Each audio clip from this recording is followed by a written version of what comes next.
Okay. On here now.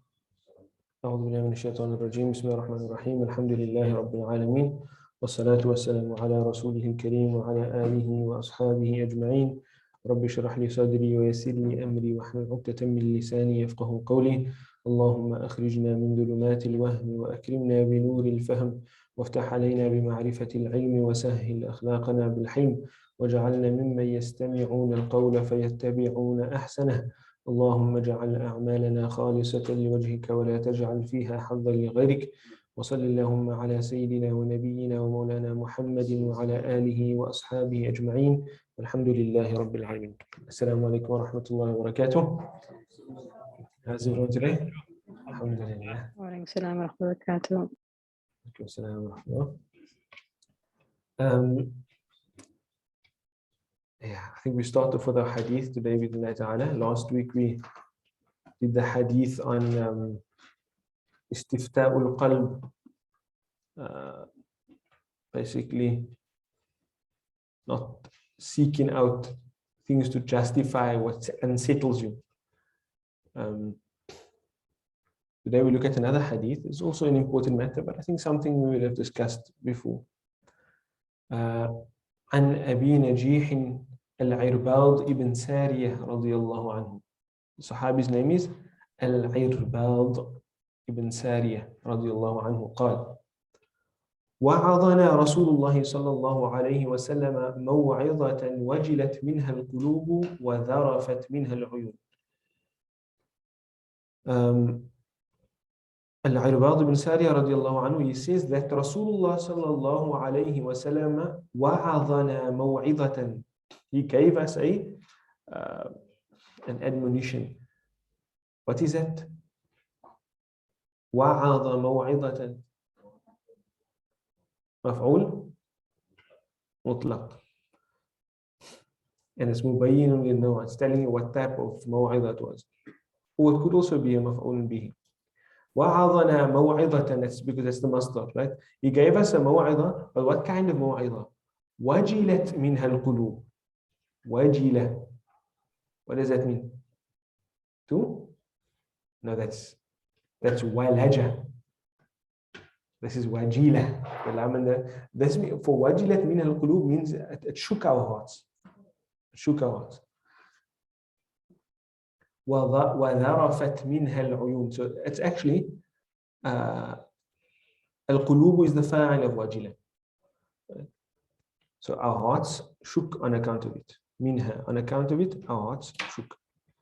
وَذَرَفَتْ مِنْهَا الْعُيُونِ. And the eyes welled up.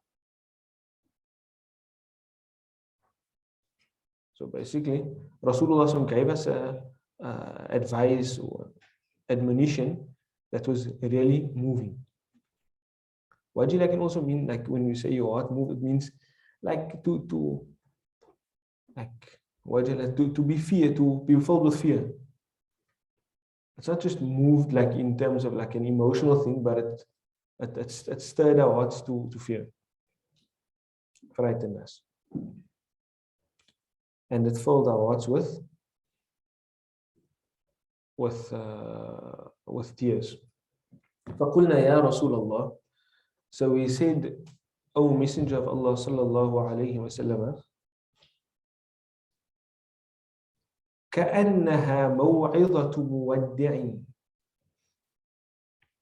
Why? They're telling you why it made their hearts filled with fear, and why it made their hearts full with fear, and why it made their eyes full with tears.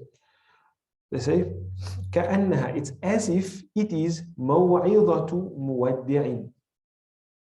مودع, ودع, يودع, what's the root letters? Wada, from the wada. Al-wada, to say goodbye, one who is parting. Right? A muwaddi' is one who is bidding farewell. So they say it is as if it is the admonition of a person that is bidding farewell. That's why it made their hearts filled with fear and their eyes filled with tears. It sounds like you're giving us a parting advice. And obviously, if it feels like a parting advice, that it makes them think of Rasulullah sallallahu alaihi wasallam leaving them. So that's why they were crying on account of it. فَأَوْصِنَا. So give us some more advice. It's as if you're giving us a parting, a farewell advice. So, give us and command us. Tell us what we must do. قال he sallallahu alayhi wa sallam said, أوصيكم بتقوى الله. I command you and I enjoin upon you. I give you a wasiyah. Wasiyah is what not wasiyah, bequest.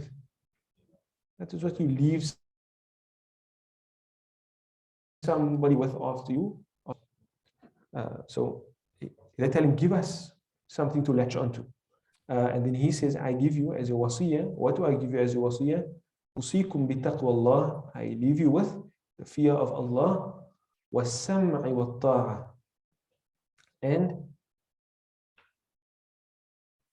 as-sam' and at-ta'a, both of these are masadir. As-sam' wa-ta'a, together they would mean obedience. Obedience, listening and obeying. And it's something, a reference that the Quran uses as well. Allah subhanahu wa ta'ala mentions that some of the disbelieving people said, Sami'na wa asayna, we hear and we disobey. Whereas Allah subhanahu wa ta'ala says that what is required is that the people should to say Sami'na wa ata'na, we hear and we obey. So as-sam'u wa ta'a as an expression would mean obedience. Whatever you receive the command and you fulfill it. So the first part, bitaqwa Allah, refers to the state of heart. As-sam'u wa ta'a refers to physical actions. So Rasulullah saying, what I'm giving you as leaving you with as your wasiyah, what you must cling to after me, is your heart must be in the state of taqwa, and your limbs must be in a state of obedience and submission. You receive the command and you fulfill the command. وَإِن تَأَمَّرَ عَلَيْكُمْ عَبْدٌ. And now we may think, who is this referring to? Because the moment we think about sam'a wa ta'a, we're thinking about who? We must obey, listen to and obey the revelation, what Rasulullah sallallahu alaihi wasallam brought. But here Rasulullah is saying, and I command you to listen and obey, وَإِن تَأَمَّرَ عَلَيْكُمْ عَبْدٌ. وَإِن, when the two come like that together, we often translate it as even if. Right? Even if, ta'ammara from the fifth bab, from amr, even if assumes the command over you. This means to be your amir basically. Even if ta'ammara alaykum abdun, even if a slave assumes imara over you, even if you are led by even if your amir is a slave person, you must listen and obey. So now we understand from that it's not referring specifically to listening to and obeying the commands only of Rasulullah sallallahu alaihi wasallam, but also that of people in leadership. And what Rasulullah sallallahu alaihi wasallam is saying, don't look at the status of that person in your eyes. Even if the person that's leading you is a slave person, listen and obey. Now, obviously, this is speaking about the context. It's not telling people, look, you have to take commands from your slave. It's telling people that it's implying the state that there will be a community. The community will have a leader. Whoever is placed in that position of leadership must be obeyed. And Rasulullah is also telling you that there is a possibility that the person that is leading you be a slave. Now, funny enough, and this is actually an important point, because people oftentimes criticize Muslims and phenomena in the Islamic world on account of the fact that we had slavery. Not as if other communities didn't have slavery, but we had slavery very late. Slavery wasn't abolished by us everywhere. In fact, you may even find the phenomena still existing in some societies. Slavery. However, when I say the word slavery, then what comes to mind is oftentimes, a Western conception of slavery. But in Islam, from the time of Rasulullah sallallahu alaihi wasallam, slavery existed. Right? However, Islam regulated it. Islam regulated it. And regulated it to a great degree, to the extent that it shut almost all the doors into slavery. Right? So people cannot enter slavery. There's like very, some would argue none, some would argue that there's very slim opportunity for that occurring. Right? And Islam opened up many avenues into people leaving slavery. Right? In that. So Islam didn't hard abolish slavery. And there's wisdom in that as well. In that you would have had a sector of society that basically left their support structures because Islam imposed upon the Rabb certain duties or responsibilities that he had to fulfill towards his slaves. He had to pay for their fitra, he had to look after them, he had to clothe them, he had to feed them from what he eats, not like other food.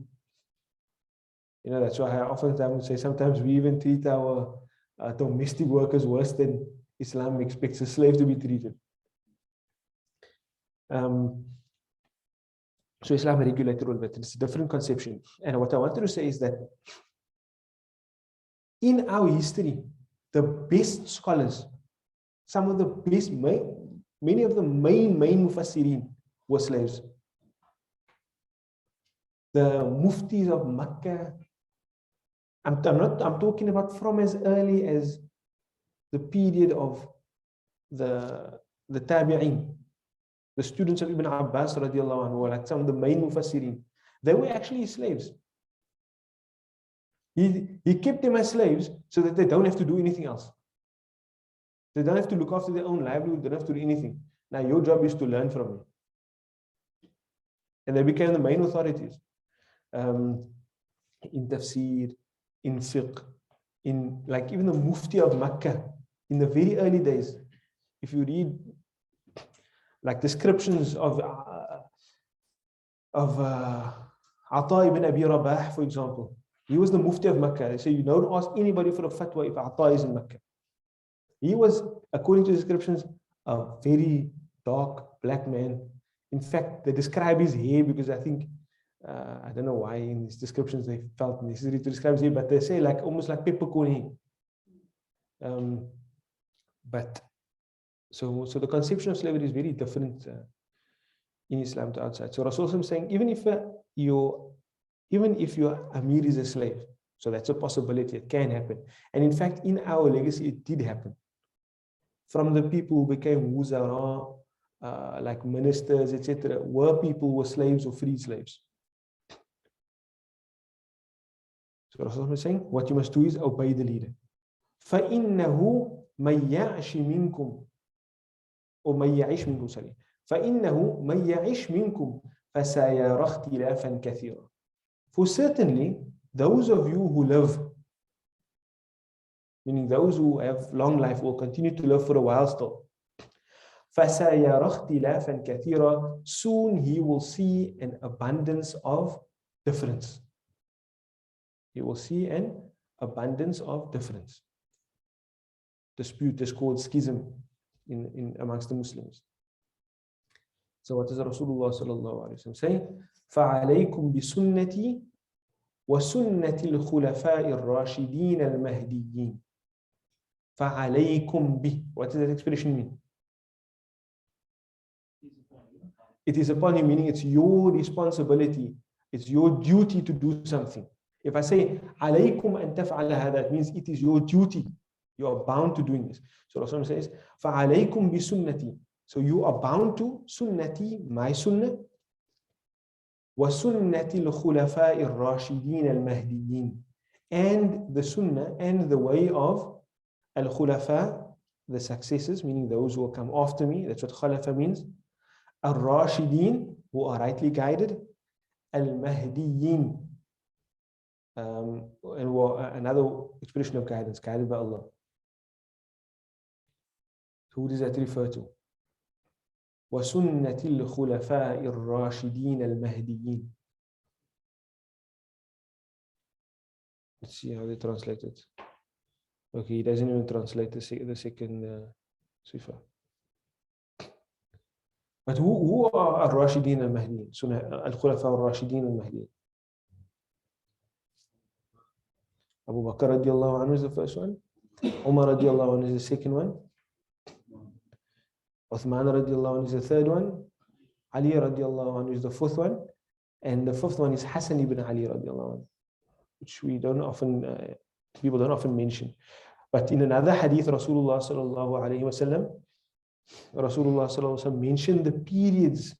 He said first there will be Khilafa Rashida, and then there will be dominion, kingship that is just, and then it will be followed with kingship that is unjust. And the scholars have generally understood that, and the Rasul mentions that the one will be for 30 years. So Hassan ibn Ali was the Khalifa only for 6 months. He was the Khalifa only for 6 months, and that 6 months is part of that 30 years.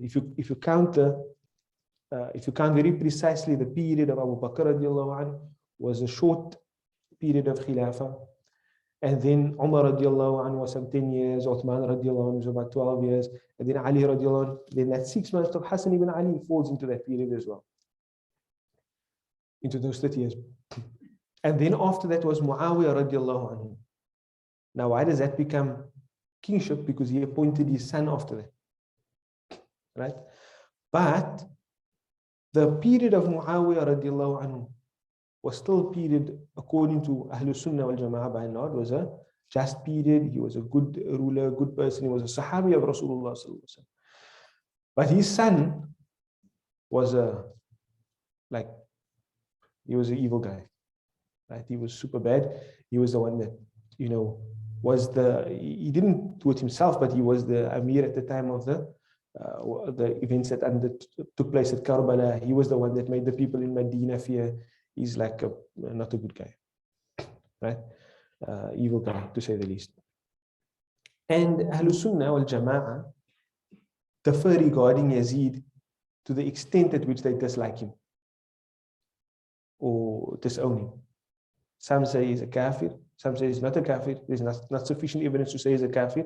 He's a Muslim, but he was a sinful Muslim. And like the lightest opinion, which is generally followed, is worded by Imam al-Ghazali, which is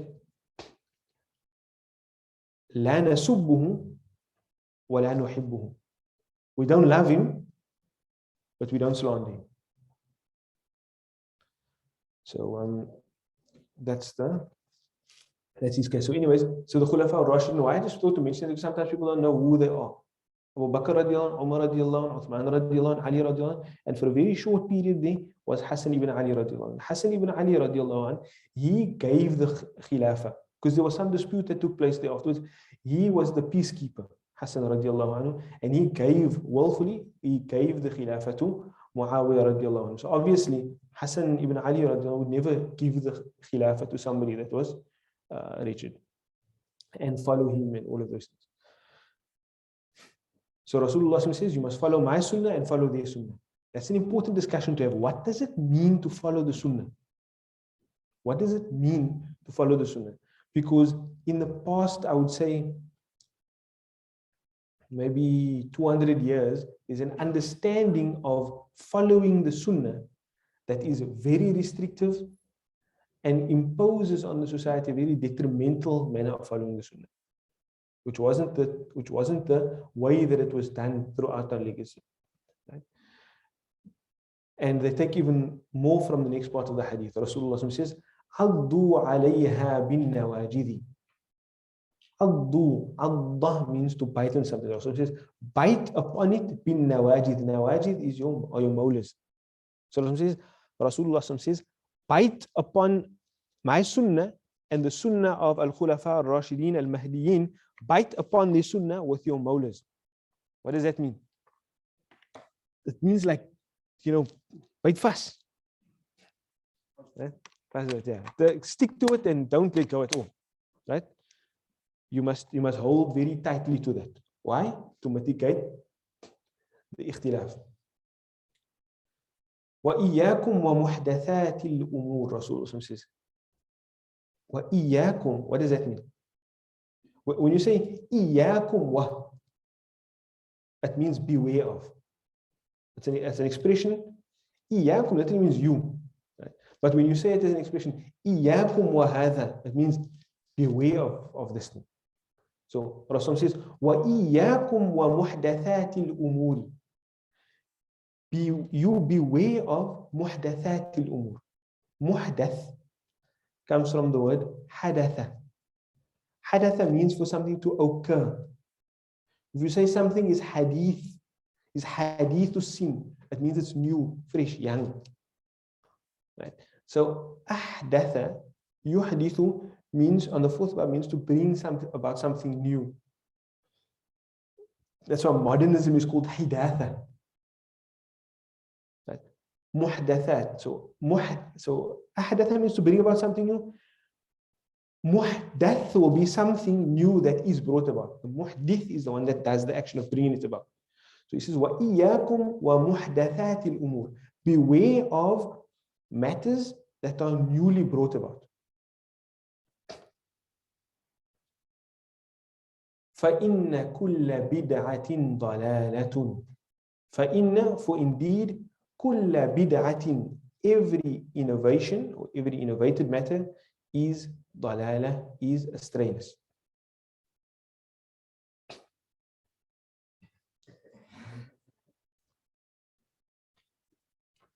Right. Yeah, what's that time? Let's put a cap on this.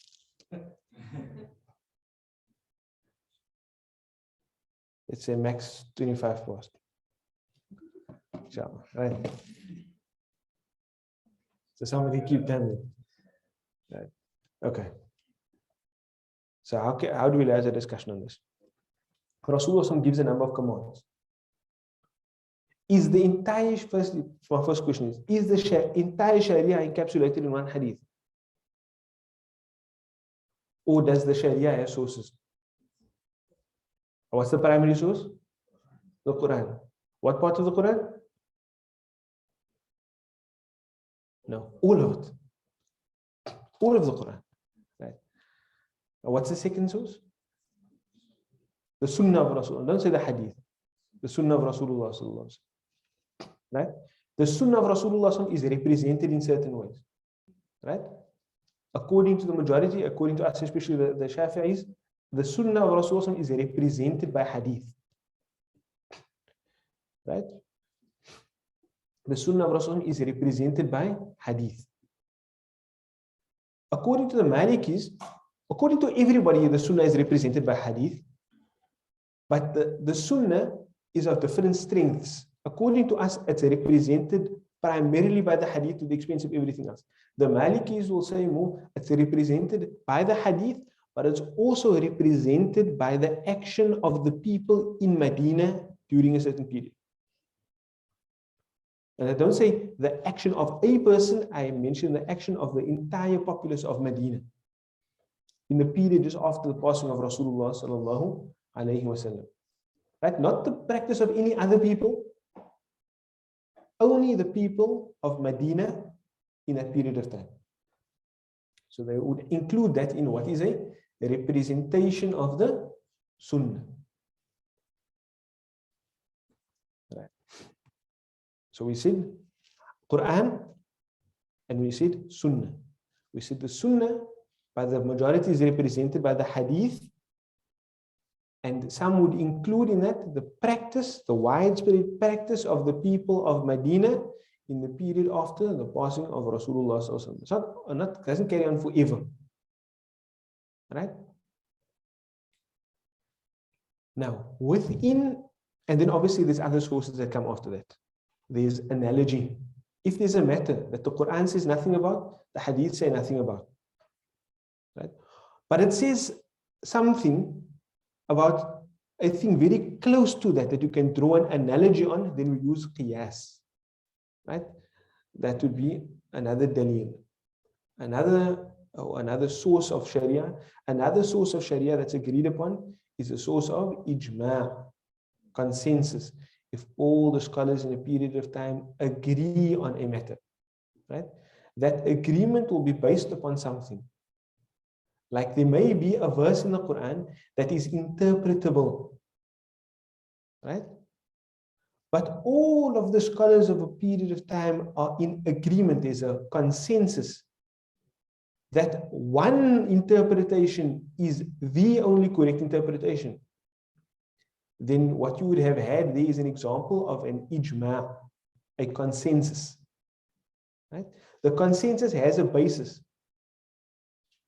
right? And here, for example, in that example, the basis would be a Quran ayah. But what is the consensus upon? The consensus is upon the interpretation of the verse, right? So those are the main four sources of Sharia that everybody, all of Ahlul Sunnah agree upon, right? Then there are other sources of the Sharia that not all of the scholars agree upon. Like, for example, if a Sahabi does some, or a Sahabi says something, qawl al-Sahabi, if a Sahabi says something, you must do X like this. Does that mean it is part of the Sharia? According to some scholars, yes. According to some scholars, no. Why? Those who say yes would say, look, the Sahabi would only be commanding you to do it in a certain way if it is that they got it from Rasulullah sallallahu alaihi wasallam, for example, right? However, it must be said that all of these sources that I'm telling you, they are ordered,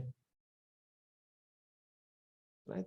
If we can use all of them harmoniously at the same time, then we do that. If we find that an analogy will take you down one direction and a clear-cut hadith will take you in a different direction, then we will order those things differently. Like the Quran will obviously be on top, right? First in the order. Then like authentic, sound, canonical hadith will be second. Then there might be a little change in order. The Shafis would put actually all of them would put ijma higher up there. The Shafis would put the hadith next, whereas the Malikis may put the action of the people of Medina next, because to them, the action of the people of Medina is a stronger representation of the Sunnah than a single report. When I say a single report, I mean we depending on the word of one companion, and not just one companion, but one chain, a whole chain of people after him. Whereas here is a practice that's brought into by the entire community of that period. So they would argue that that's a stronger representation of the Sunnah than a singular report, for example. Right? So I'm just telling you, all of these sources are ordered. Right. There's some other proofs as well. Shara'u man qablana. Do we take the Sharia of a prophet before us? If the Quran and Sunnah, all of those things say nothing about the matter, do we look into what existed in the Sharia of Isa alayhi salam or Musa alayhi salam, what we know authentically? Like, for example, the Quran tells us something about the Sharia of about Isa alayhi salam and al-ayna or Musa alayhi salam. Whose Sharia was it? أن العين بالعين والأنف بالأنف والجروح قصاص. I can't remember whose Sharia it was, subhanAllah. But anyways, it comes in the Quran. So we know something about that Sharia, but we know about it via the Quran. Or, for example, we know that in the legislation of a certain king in the time of Yusuf alayhi salam, the person that stole something, him becoming the slave of the person he stole from was a punishment. We know something about that legislation. Right? So it is a prior legislation. There would be difference of opinion on that. Amongst other proofs that, amongst other sources of Sharia that you get. So the Sharia has its sources. Now, Rasulullah sallallahu alayhi wasallam is saying that you must cling to my sunnah and the sunnah of those after me. Is Rasulullah sallallahu alayhi wasallam saying you must ignore all of the sources of the Sharia? No. No, certainly not. The sunnah of Rasulullah sallallahu alayhi wasallam, there's a number of things you have to look at. Right? you get a sunnah of Rasulullah sallallahu alayhi wasallam. Or actually, there's a number of things we must look at. I'm going to speak about them in order, in categories. Number one, Quran, its authenticity is unquestionable. It is canonically transmitted.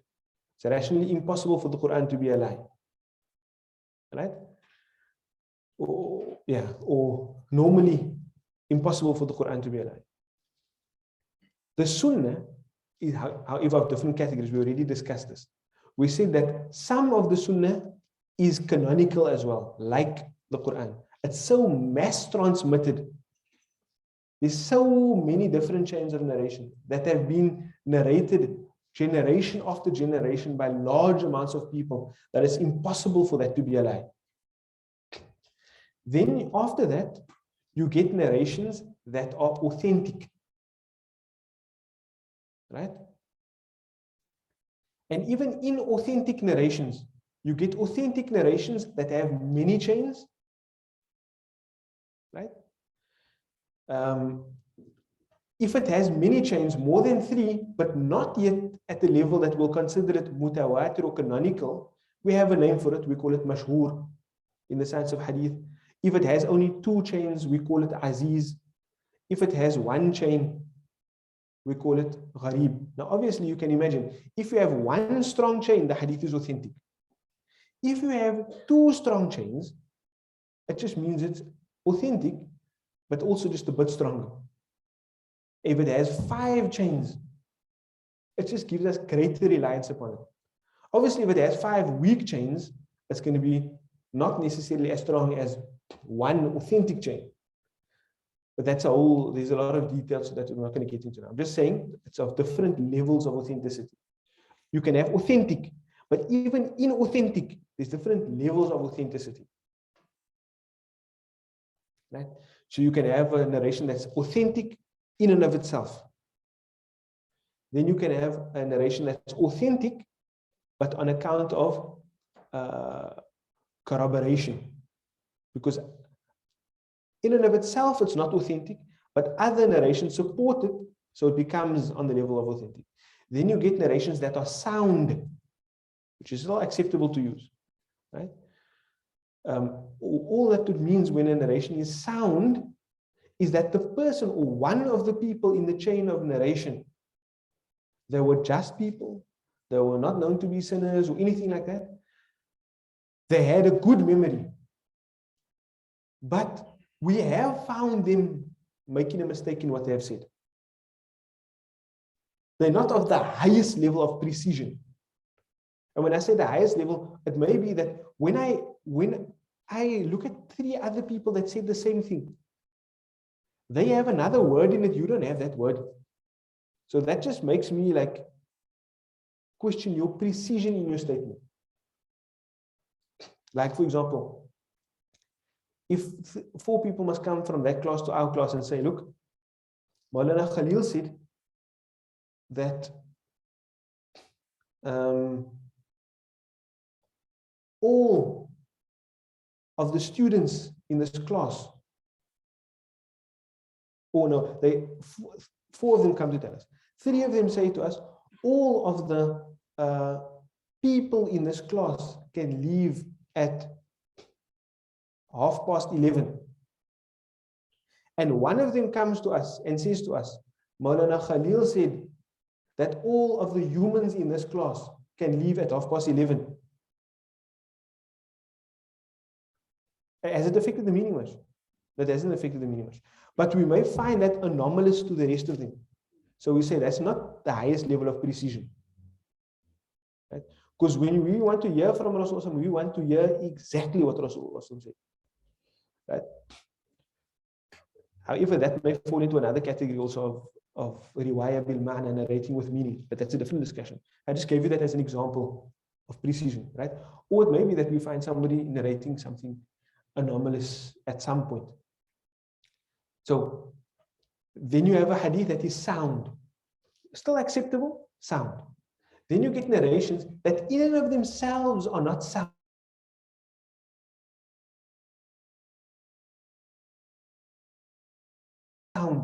Like maybe we know the chain of narration, you guys know what a chain of narration looks like, but this, at some point in this chain, we know what this guy never heard from the person before him. So somebody's dropped in this chain. Right? Because remember, I told you the last time, we study everybody's biographies, where they travel to, at what point they travel to that place in their life. So if I know, look here, this guy, he went to Basra. He's narrating from another scholar that was in Basra, but this guy was in Basra in the year 100 to 140. And this guy only came to Basra in 143. Then I know, no, this can't be. It's not possible for him to have heard from him. I mean, maybe they met on the road somewhere on a travel, but look, that's not likely. So we'll question that. But then if we have other narrations, but the person does have, he's a just person, he's a person of, he's precise in his narration. That hadith in and of itself, because we see that omission in the chain, we would say that hadith is weak. But if there's another narration, that corroborates what he said, then we'll say that that narration is sound on account of corroboration. It's sound on account of other evidences. And then obviously below that you get weak.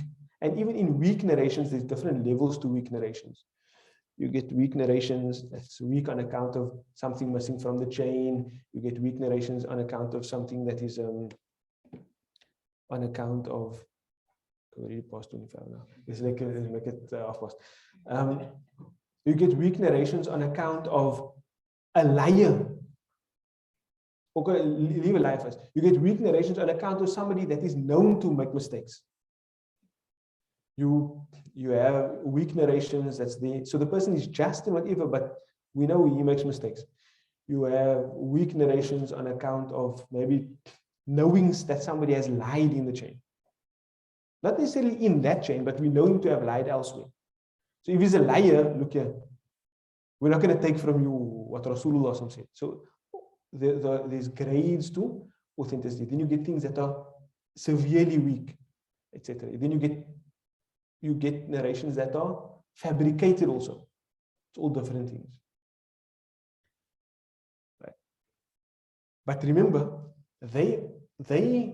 all of those things fall into the hadith corpus. Like you find that entire spectrum of narration in a hadith book. Right? Some hadith books you won't have, you'll only have authentic.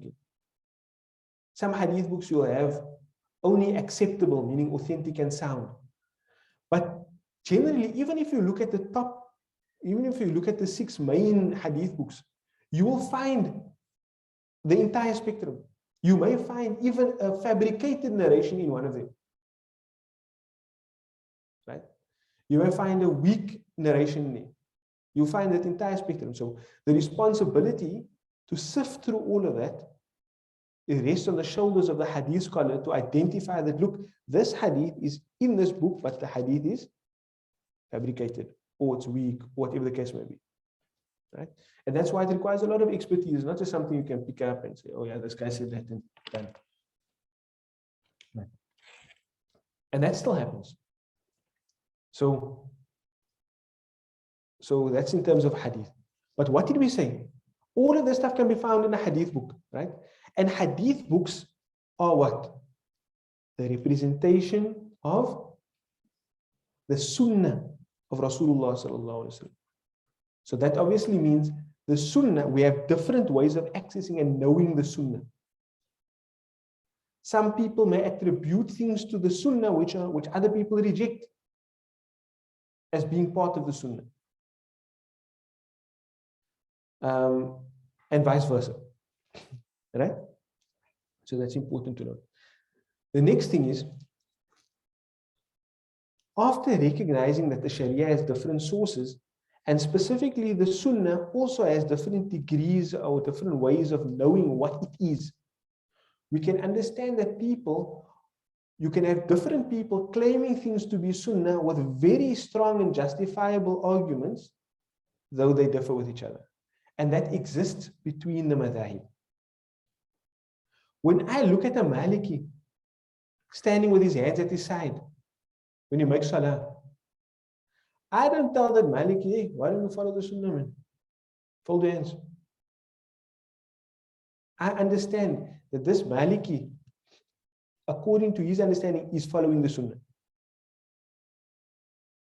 Right? I don't expect him to come and tell me something about, me folding my hands, for example. He comes to me and tells me, look, the people of Medina also do their hands at their side. Why are you standing with your hands folded? I tell him, look, you understand it like that because what you accepted to be a representation of the Sunnah, I have an authentic hadith that speaks about folding of the hands. That is my representation of the Sunnah. So we're both following the Sunnah. And also, contradictions in actions in the Sunnah are also of various types. Sometimes you get a contradiction, what we call ikhtilafut tadad, and you get ikhtilafut tanawwu. For example, it could very well be that sometimes Rasulullah stood with his hands at his side and sometimes he folded them. So both of them are part of the Sunnah. It could, and then you get a type of contradiction that's like a definitive contradiction, where it says Rasulullah always did something like this. And then somebody else says, no, Rasulullah didn't do it like that. It's a ikhtilaf, it's a difference, but it's an actual difference. Right? Rather than just being a difference of various types of the same thing. Like, for example, in the how do you pray witr? Yeah.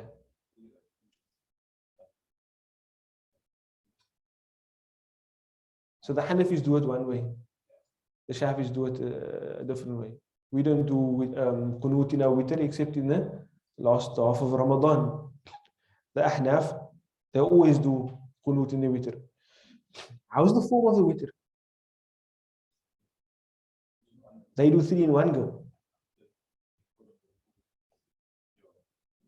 And after ruku, we do witr after, we do the qunut after the ruku, right? In our i'tidal. They do it where do the Hanafis do it? Before the ruku, right? Right. So there's an ikhtilaf there. But did you know that in the Shafi madhab, you can also make a witr 3 in one go? With only one tahiyyat at the end. In the Shafi madhab, you can make it 5 in one go with only one tahiyyat at the end. You can do it 5 in one go with a tahiyyah in your second last rak'ah and in your last rak'ah. So those are all, that's an ikhtilafut tanawwu, different ways of doing the thing. The Shafi madhab will say, look, this is the best sunnah, but all of the others are sunnah as well. Right? So fine. You sit in a certain position in your Assalamu alaikum. Alhamdulillah. Wa alaikum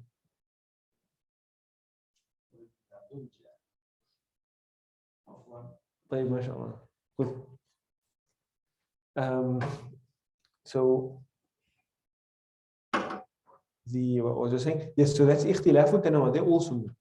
There's different ways you can sit, for example, in a tahiyyat position. You'll see some people will sit in a, slightly, how can I say, almost curved, etc., with the one foot underneath the other foot. That's one. The Shafi madhab, they will mention that is the best afdal sunnah. But there's other ways. If you're sitting with both your feet up and your feet curled, that's also a different sunnah. But it's both sunnah, it's all sunnah. So that's to be understood in the sunnah as well. Now, we don't fight with each other in that. When I see one person doing one thing one way and another person doing it another way, I don't call any of that bid'ah. That's all sunnah. But now, what about something that Rasulullah sallallahu alaihi wasallam didn't do? This is now when we get into the discussion of bid'ah. Right? What about something that Rasulullah sallallahu alaihi wasallam didn't do? Is everything that Rasulullah sallallahu alaihi wasallam didn't do impermissible to do? So firstly then, let's look. If it pertains to normal matters of living, going about life, driving cars, all of that stuff,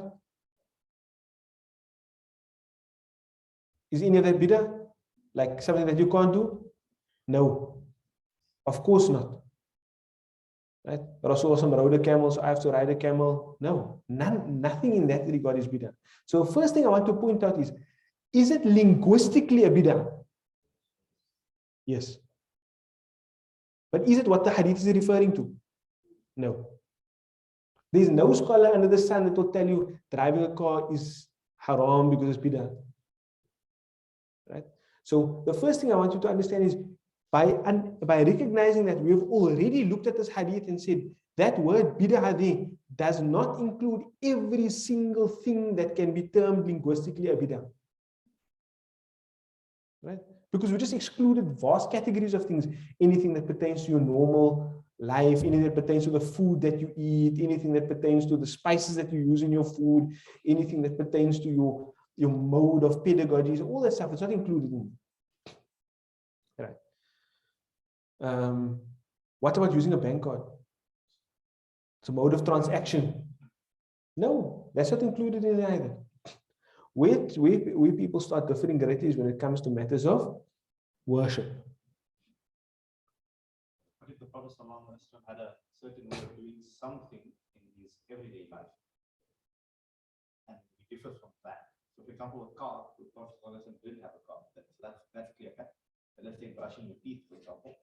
At that time, he had a miswak to use. Is it sunnah to use a miswak, or is it bid'ah? In that context, use a toothbrush. Okay, good question. Good question. The first thing we'll say is, look, what are we talking about now? We're talking about what Rasulullah didn't do. So first thing, Rasulullah didn't use a toothbrush. Is it wrong to use a toothbrush? No. Are you saying in addition to it being fine to use a toothbrush, is it good to use a miswak as well? Now we'll say, look, according to the fuqaha, if it was something that pertained to just a normal action that Rasulullah did on account of being a human being, then that wouldn't fit the specific definition of sunnah. However, Rasulullah spoke about virtues of using the siwak. And so it does become part of the sunnah. But that doesn't mean saying that it's sunnah to use the miswak does not mean that you can't use a toothbrush. So you can use a toothbrush, fine. Rasul never used a toothbrush, you can still use a toothbrush, fine. Rasulullah spoke about the virtue of using a miswak, so it's sunnah to use the miswak as well. But then what in the case that you're doing something with the intention of emulating the Prophet, the intention of emulating the Prophet, Okay, I'm going to give you an example of that. Is it sunnah for me to wear a thawb? Is it sunnah for me to wear thawb? According to the definition of the scholars of usul fiqh, it's not a sunnah for me to wear a specific style of thawb. However, if I know something of the description of Rasulullah sallallahu alaihi wasallam, and I do that action of Rasulullah sallallahu alaihi wasallam out of love for him, then it is a sunnah. But if I do it just like as a mundane action, as the rest of society is doing it, or whatever the case may be, or I see the whole community is doing it, so I do it, then it's not sunnah. But if you're doing it with a specific intention of ittiba' of Rasulullah sallallahu alaihi wasallam, and out of love for him, then it will be sunnah. Like for example, we know of some of the companions who would go and crouch beneath a tree because they saw Rasulullah do that. Rasulullah would go relieve himself there. Right? He's not, when the Sahabi does that, he's not even relieving himself. You won't get rewarded for just crouching there. He gets rewarded for doing an action that's an expression of love. You understand? But it's not in and of itself a sunnah. The action is not in and of itself a sunnah. Right? So that's important to understand. Then we move on. But now I want to focus on the action that Rasulullah didn't do. Right.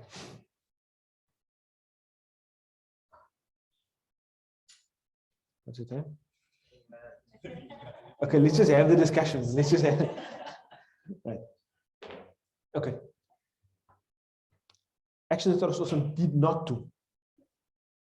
We said we're excluding all categories of actions except acts of worship. So now we're talking about acts of worship that Rasulullah sallallahu alaihi wasallam didn't do. But we've identified some things. We've already, by excluding all actions except actions of worship, we have understood that this word kullu bid'ah in this hadith does not mean everything that can linguistically be called a bid'ah. Right? Now, okay. When we say things Rasulullah sallallahu alaihi wasallam didn't do in acts of worship, I must also include in that something else. Beliefs that Rasulullah sallallahu alaihi wasallam didn't hold. Because when the scholars of Islam spoke about bid'ah, then they would most harshly speak about bid'ah in the context not of action but of belief. For example, they would say that a certain belief of a deviant sect, a certain belief of a Mu'tazili or of a Shi'i or of a person that belonged to the Khawarij, a Khariji, that belief is a bid'ah. Right? And they were harshest against that. If a person rejects Abu Bakr radiallahu anhu as a Khalifa, they would say that is a bid'ah. Right? So that's not an action, like a physical or bodily action. It's an action it's an internal action. So bid'ah would be attributed to that type of action, as well as acts of worship. Right. Now, in terms of actions, specific actions, acts of worship, views differ in this matter. The opinions of scholars for time immemorial has differed on this. Zakariyya is not going to come in 1443 and do away with that difference. Right? We have statements as early as Imam al-Shafi'i, in fact, as early as Umar radiallahu anhu, using the word bid'ah, but indicating for an act of worship that indicates that not everything that Rasulullah sallallahu alaihi wasallam didn't do is bad. You see, but when it comes to Umar radiallahu anhu, those who hold a very restrictive stance in relation to bid'ah, they will say, look, even if Umar radiallahu anhu instituted something that Rasulullah sallallahu alaihi wasallam didn't do, and it pertained to an act of worship, and the example that's always given of that is Tarawih Salah. It wasn't performed every night in Jama'ah, 20 raka'at in the masjid in the lifetime of Rasulullah sallallahu alaihi wasallam. Right? They would say, you see, Rasulullah sallallahu alaihi wasallam says in this hadith, Sunnati wa sunnati al-khulafa al-rashidin al-mahdiyyin. Umar radiallahu anhu is one of them. So it's not bid'ah on account of the fact that it came from him. But if it comes from anyone other than him, or those khulafa al-rashidin that I mentioned earlier, then it will be problematic. Right? However, there are scholars that say no. When we will call something a bid'ah in acts of worship, it's only if it pertains to a certain type of act of worship. Because there are acts of worship that have forms, and there are acts of worship that don't have specific forms. Like, for example, making dhikr, does it have a specific form? No, it doesn't have a specific form. You can make dhikr while you're lying down, you can make dhikr silently, you can make dhikr sitting, you can make dhikr standing, you can make dhikr in a tune, you can make dhikr without a tune, you can make dhikr however you like this. It doesn't have a specific form, right? But does salah have a form? Does hajj have a form? Does fasting have a form? Does zakah have a form? Yes, all of those things are formal ibadah. They have forms. Now, so they would say that if somebody takes an action of worship and changes its form, they add a position in Salah, bid'ah. The scholars will agree on that. They change something about one of the rituals that have a form. All the scholars will agree that that's bid'ah. Doesn't matter whether they hold a restrictive or not restrictive stance on bid'ah, they will agree that that's a bid'ah. What about if they take an action of act of worship that doesn't have a form, right? And then they start doing it in a certain way. Like they say, look, dhikr doesn't have a specific form. But now we decide, look, every Thursday night we're going to have a dhikr. Okay, let's leave Thursday night. Let's say every Tuesday night we're going to have a dhikr. Every Tuesday morning we're going to have a dhikr.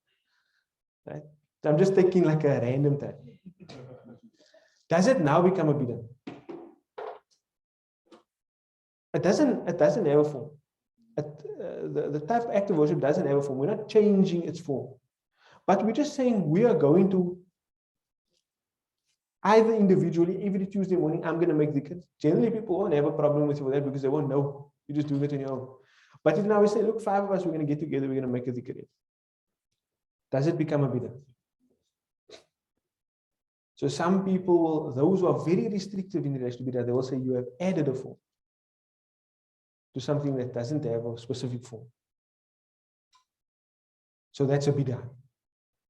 But we would then argue with them and say, no. I haven't imposed this form. I have merely adopted it. Right? I'm not saying that this form, anybody else must do it, or that this form adds any speciality to it, or this form is going to give you a reward. No. I'm just saying it's like convenient for me, so I'm doing it in. Or like my parents did it, and so I just want to carry on the tradition.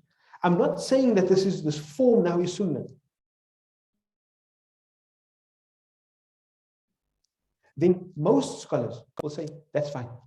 That's not a bid'ah. Why? Because you're doing an act of worship that was established.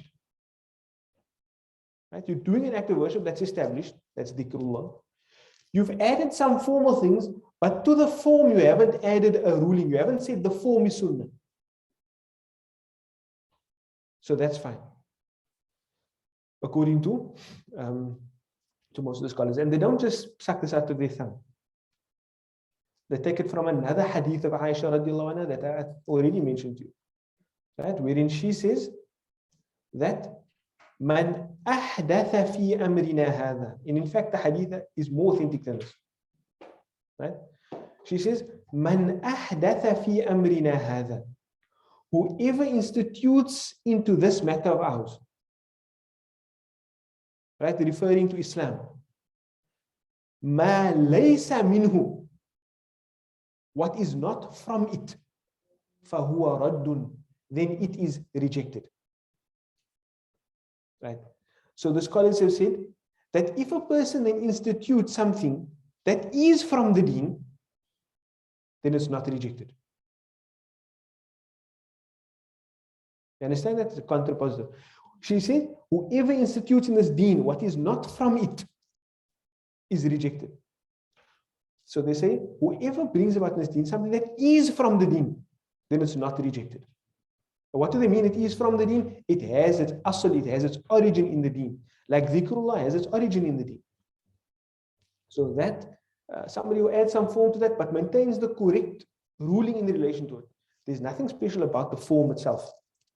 I might be doing the form for some other benefit. It's convenient for me on a Tuesday morning.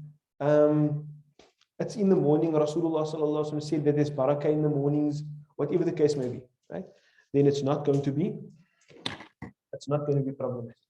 If the person comes and now says that those who do it not without this form, he criticized them for that, then it becomes bid'ah. So if I use, for example, the example of Mawlid, is expressing happiness at Rasulullah sallallahu alaihi wasallam's birth, is it something good or not? Of course it's something good. Who can't be happy on the birth of Rasulullah sallallahu alaihi wasallam? Then I can't imagine good in that person. Right? And I mean, you don't have to take this from me. Even one of the people of the most restrictive views on bid'ah, Ibn Taymiyyah, rahimahullah ta'ala, would say the same.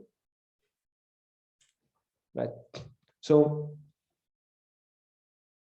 now what about expressing happiness at the birth of Rasulullah sallallahu alaihi wasallam at a specific time?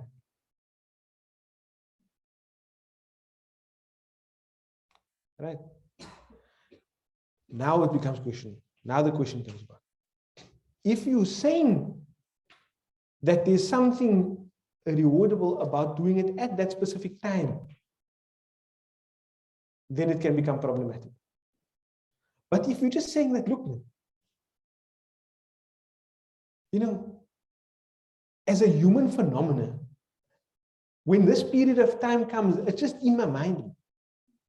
When, like I would always say, when the 10th of August comes, I cannot help but think about my anniversary.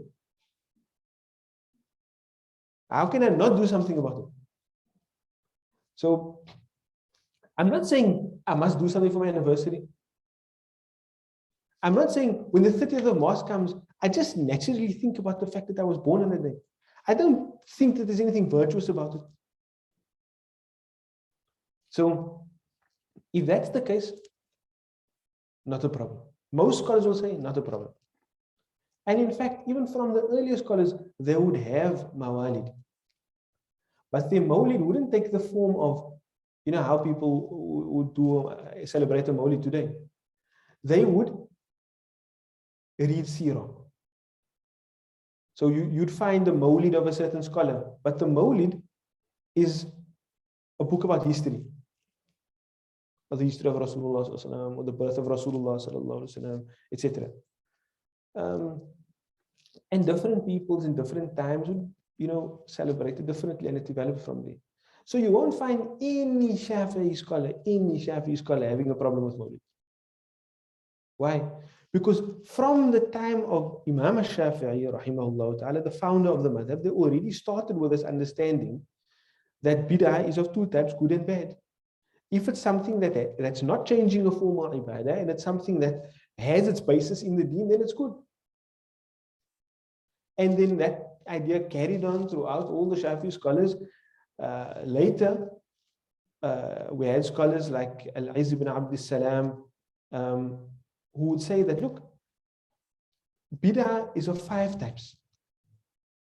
And even the great scholars of hadith, Ibn Hajar al-Asqalani, they would say that scholars, that bid'ah is of 5 types. Like every other action, it's also of 5 types. It's either haram, or it's makruh, or it's permissible, or it's recommended, or it's wajib. Right? What if there's a new matter that comes about? That you can only do something that is wajib upon you if you use that, if you do that other thing. Then it may be a case that it will become wajib to do that new action. Right?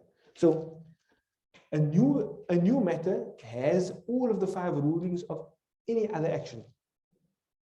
Right? And then, you know, all of those distinctions that I mentioned come in. And the scholars that say this, they don't suck it from their thumb. And this, by and large, the opinion of the scholars. So what do they say? Look, what is sunnah? I told you sunnah is represented by hadith. But what do hadith encapsulate?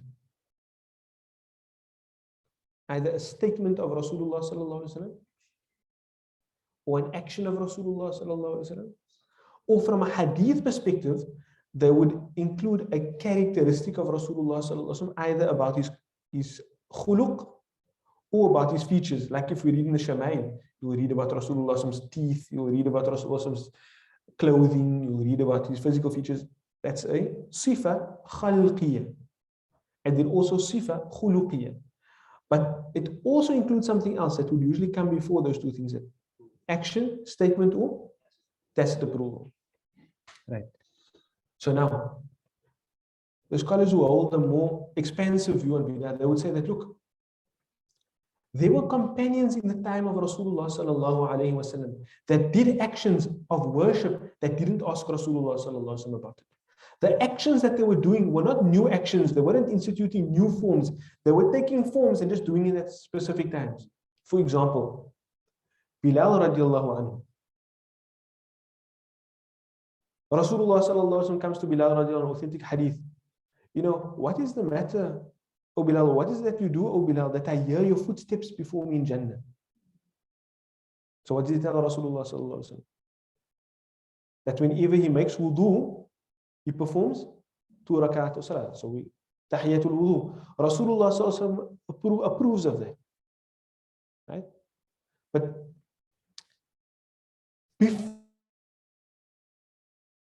before, so Rasulullah approves of, so it's part of the sunnah, right? Because it's an approval of Rasulullah. But what about Bilal radiallahu anhu doing that action before he asked Rasulullah sallallahu alaihi wasallam? Before it was accompanied by the approval of Rasulullah sallallahu alaihi wasallam. Did Rasulullah sallallahu alaihi wasallam tell him, look here Bilal, it's a good action, but you should have asked me first? Rasulullah didn't say that. So those scholars would say Rasulullah sallallahu alaihi wasallam approved of his action, but Rasulullah sallallahu alaihi wasallam also approved of his method. Another hadith, they're standing in salah, Rasulullah sallallahu alaihi wasallam with his companions. One Sahabi says something after Sami Allahu liman hamidah. He says something after that aloud. After the salah, Rasulullah sallallahu alaihi wasallam says, who said that? Right? And then they become a little bit shy to say who it was. Eventually the Sahabis pointed out, who says who he is. Right? Then Rasulullah sallallahu alaihi wasallam tells them, he's asking because the angels thronged to take that dhikr up to the sama. Right? So what's the Rasulullah doing there? Approving of that dhikr that he made in salah. Did he ask Rasulullah sallallahu alaihi wasallam before? He didn't. But remember, he didn't change the form of salah. So what those scholars say is Rasulullah sallallahu approved of his action, but also approved of his method. Right? Approved of his action, but also approved of his method. And there's a number, many other hadith like that as well.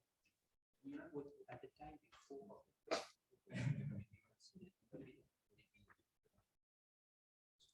So now we're gonna ask the question now.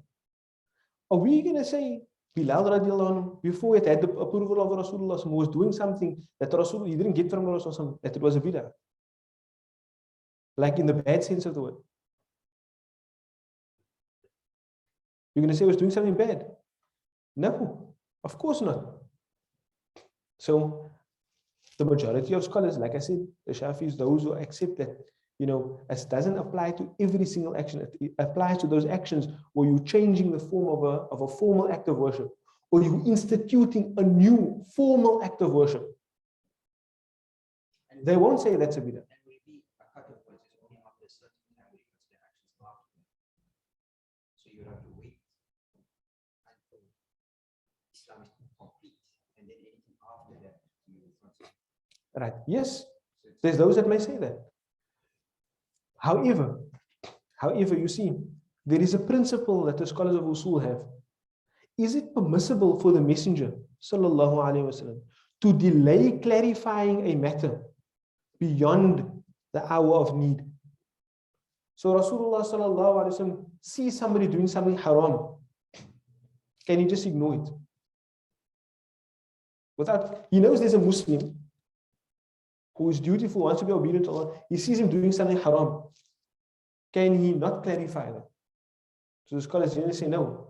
Rasulullah sallallahu alaihi wasallam it's not permissible for the Prophet to delay clarifying something beyond the hour of need. Right? So they would say that.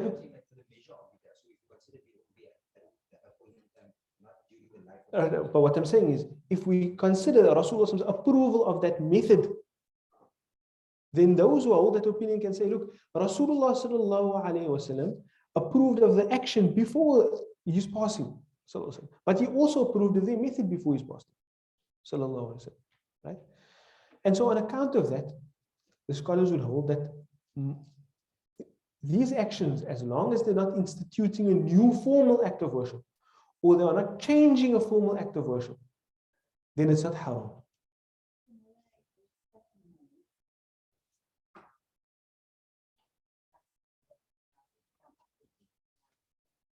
Okay.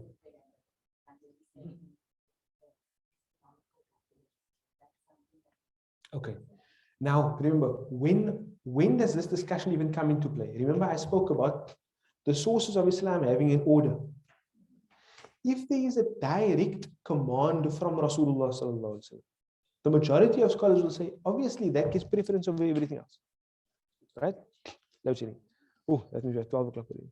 Obviously, if there's a direct command of Rasulullah sallallahu alaihi wasallam in relation to something, then that gets preference over even having these discussions that we have. Like, for example, if there's an act of worship, right?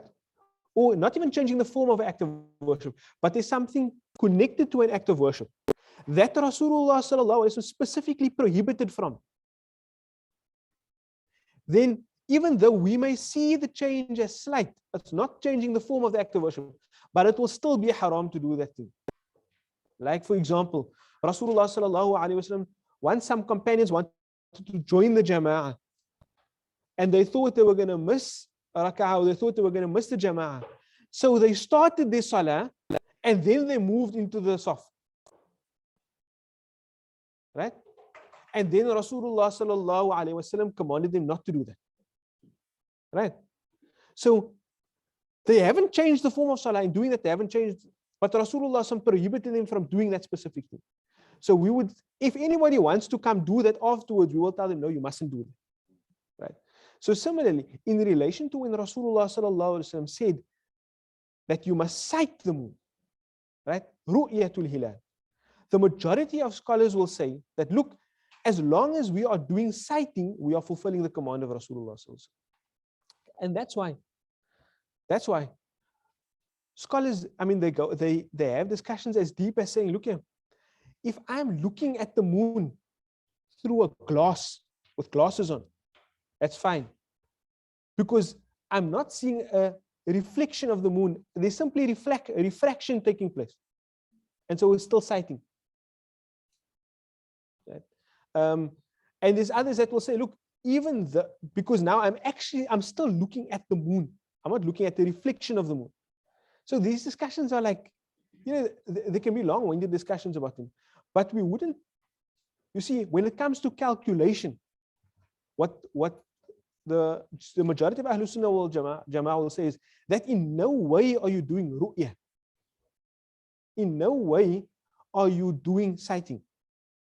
So on that account, we are not going to accept that, right? Whether, you see, if you're talking about a local sighting or a global sighting, or one global sighting to apply to the whole world, scholars will still say, look, we're still fulfilling the command of sighting, because the command of sighting existed. But in calculations, they will say, we're not fulfilling the command of sighting, right? So that's where that discussion comes in. But anyways, I hope that bring some light to the whole discussion on bid'ah and the fact that there are different views. And within the spectrum of that different views, we can respect different people's positions. My teacher, I have teachers that, I have some teachers would prefer to not go to any gatherings. Like their preference is to just do what is found in the hadith.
Assalamu alaikum wa rahmatullahi wa barakatuh. To those online, sorry, man, load shedding happened and I think that kicked us off here. I hope we didn't miss much, but we were just concluding that it's not the I gave an example in the time of Rasulullah sallallahu alaihi wasallam where the companions differed on a matter and Rasulullah sallallahu alaihi wasallam didn't rebuke them for differing, right? Rather, he actually told them that both groups are rewarded. So it's not the difference in action that is detestable. Rather, it's when our hearts become disunited on account of that.